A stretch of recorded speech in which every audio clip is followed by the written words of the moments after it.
दतिया से बड़ी खबर। मध्य प्रदेश की सियासत में हलचल तेज। उपचुनाव में कांग्रेस की धमाकेदार वापसी, बीजेपी को बड़ा झटका और 2028 के चुनाव से पहले बदलते संकेत साफ नजर आ रहे हैं।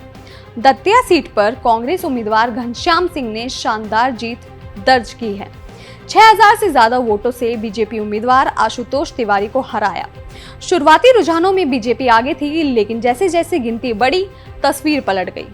यह जीत भले ही सरकार के आंकड़ों पर असर नहीं डालती, लेकिन राजनीतिक संकेत बहुत बड़ा है।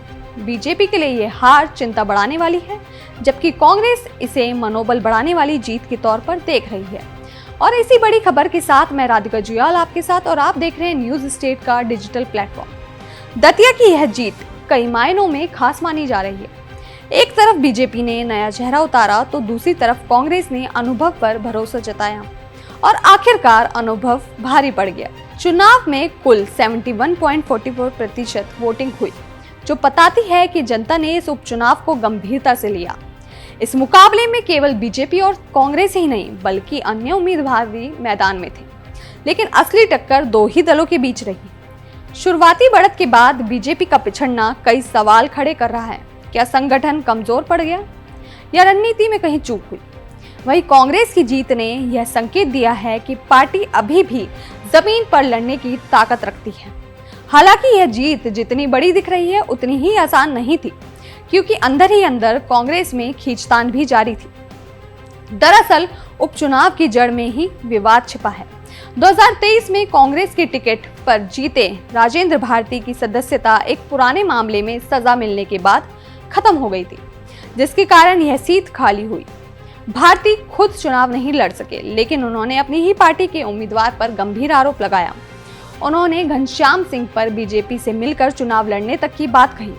यह बयान कांग्रेस की अंदरूनी स्थिति को उजागर करता है, यानी जीत के बावजूद पार्टी में एकजुटता पर सवाल कायम है।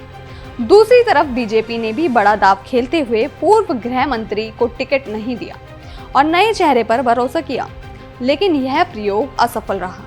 ऐसे में दोनों पार्टियों के लिए यह नतीजा एक बहुत बड़ा संदेश लेकर आया।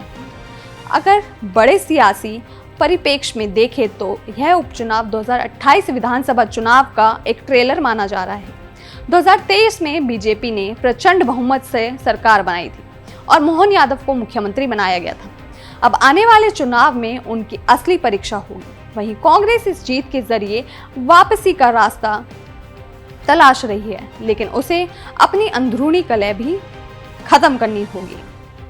दतिया का यह नतीजा साफ बताता है कि छोटे चुनाव भी बड़े संकेत देते हैं, और जनता का मूड कब बदल जाए ये कहना बहुत मुश्किल है। फिलहाल कांग्रेस जश्न मना रही है और बीजेपी मंथन में जुटी है, लेकिन असली लड़ाई अभी बाकी है। इस खबर पर आपकी क्या राय है, हमें जरूर बताएं। देखते रहिए न्यूज स्टेट यूपी यूके का डिजिटल प्लेटफॉर्म।